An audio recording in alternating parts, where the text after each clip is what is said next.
Where is God when it hurts? Good evening.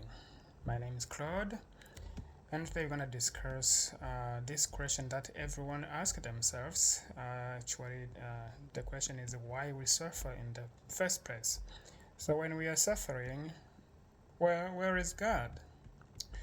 Now that we have understood that God is an all-potent, all-knowing, and all-present intelligent energy, which means that this energy is here at this time and is in everyone and everything everywhere simultaneously, and again is good only, the genuine question arises: where is God when life hurts? Well, God is here. We just stated it above. That God is here at all time. That's what infinite means, and all present. The most accurate question should be, why do we suffer? Not why is God not helping my situation? That question sounds like a blame already. Before I answer, let's first take a look at some of the answers you are expecting to hear. When life hurts, many people ask where God is, especially in times of suffering or hardship. The answer can vary depending on one's belief, experiences, and spiritual perspective. However, here are a few ways different faith and traditions and individuals might understand God's presence in times of pain. Number one, God as an ever-present in suffering. Many believe that God is not distant from our pain, but is present in it. Some see suffering as something God understands deeply, especially through the figure of Jesus in Christianity, who experienced immense suffering on the cross. In this view, God is seen as standing with us, not away from us in our pain. However, my concern at this moment isn't to hear that God or Jesus understands, but what is either one of them doing, or why are they allowing it to happen in the first place? They can do everything, right? Number two, God as a source of comfort. For some, God offers comfort and solace in moments of distress. This may come through a prayer, inner peace, or the support of others who reflect God's love. Many people find that even in the darkest moment, they feel God's presence in unexpected ways. This is also accurate because God is ever present, but how is this comforting? What is missing here? Is God teasing us or testing us? Should my suspicion be correct? Is he having fun with it? I mean, if you tell me that he is here in the darkest moment and is ever present, so it seems like all these questions have a relevance. Number three, God's presence in suffering as a call for growth. Others interpret suffering as an opportunity for personal growth, transformation, or deepening faith. They may believe that God allows hardship because it can lead to greater spiritual maturity or a closer relationship with the divine. I believe this might be clearer if I knew why we suffer in the first place. Number four, God as a mystery. Many struggle with the mystery of suffering and God's role in it. Some may acknowledge that they do not understand why certain things happen, but trust that God has a purpose beyond their immediate comprehension. What do we do when we do not understand something? Some spiritual teachers would undoubtedly advise to seek to understand. The same way we struggle with science or technology and do not give up, at least not from the first or second attempt. Proverb 8 verse 10 to 12 emphasize on understanding, saying in this wisdom, take my instructions instead of silver, and acknowledge rather than choose God. Sorry, take my instructions instead of silver and knowledge, rather than choose gold, for wisdom is better than jewels, and all that you may desire cannot compare with her. Wisdom dwell with prudence, and I find knowledge and directions. End quote. So number 5, God's absence in pain. There are some others who believe that God may be absent in pain.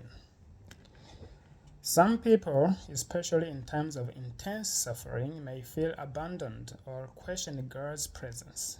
In those moments, they might wrestle with feelings of distance or confusions about God's plan.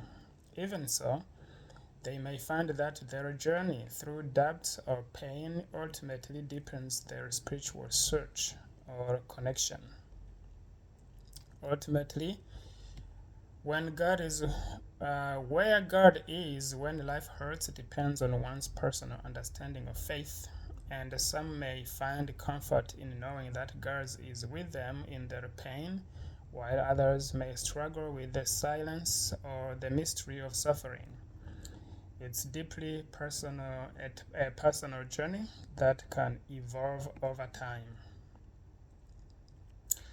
From a deeper understanding of what God truly is, it becomes evident that God is not susceptible to partiality, as echoed by James and many other prophets.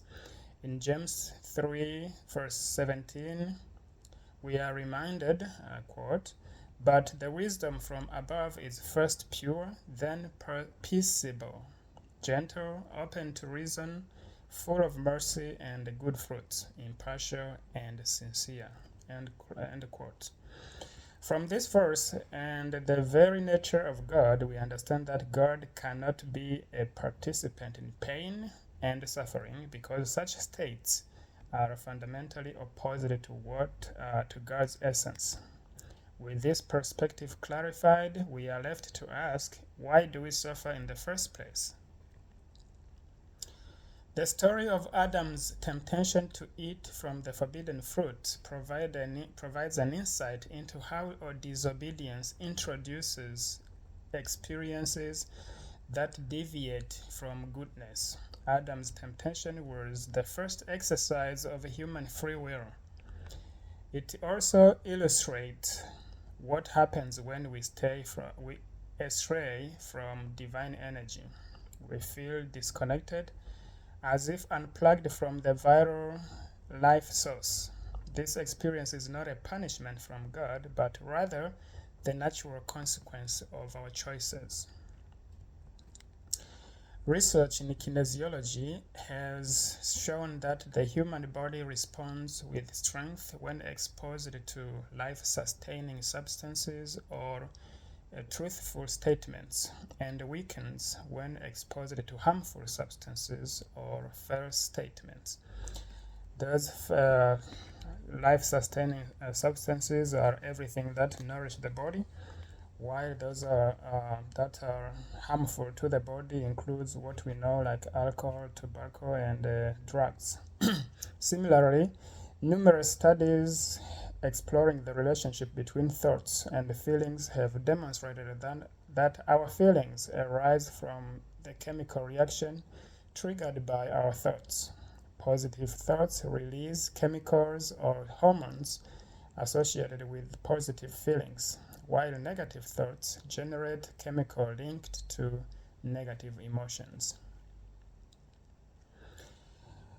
Your physiology responds to the chemical released in your body, creating what we experience as feelings. Positive or negative feelings are manifestations of the corresponding chemical flooding your system. When you feel good, it's a clear indication that you are thinking positive or spiritually aligned thoughts, and the opposite is true when you feel bad. You can verify this phenomenon right away. Cement your understanding with contemplating or meditating practice by focusing on spiritual or positive thoughts for 15 minutes today and experience this miracle yourself. So don't wait to struggle with these understandings when you can actually experience them. It does not matter what you were feeling before. To do this and believe the results and come back to let us know what you rediscovered yourself. So this is an exercise. You can pick anything you want. We have some meditation suggestions to help you in this exercise. For example, for the ability to fall asleep, for someone who is struggling with the sleeplessness, you can attempt a practice called Japa meditation by Wayne Dyer. And for the ability to focus on your mind, you can attempt any guided meditation practice. And for the ability to sense your body, or attempt to any meditation by Joe Dispenza, Dr. Joe Dispenza. And when you come back, you will readily answer the questions about where God is when it hurts. God bless you all. Thank you.